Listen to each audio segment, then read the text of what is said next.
దేవుడు తన కార్యాలను, తన క్రియలను తన ప్రజలకు ఆయన విశదీకరించాడు.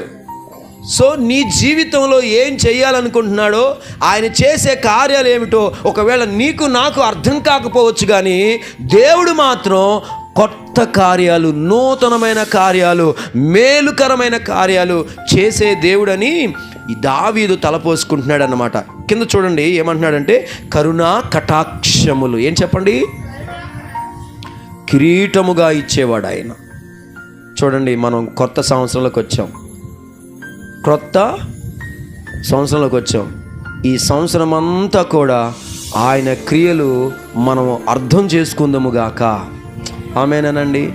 ఒక్కొక్కసారి దేవుడు అర్థం కాడు, ఎందుకు అంటే ఆయన క్రియలు మనం ఆలోచించాం. అమ్మా వింటున్నారా?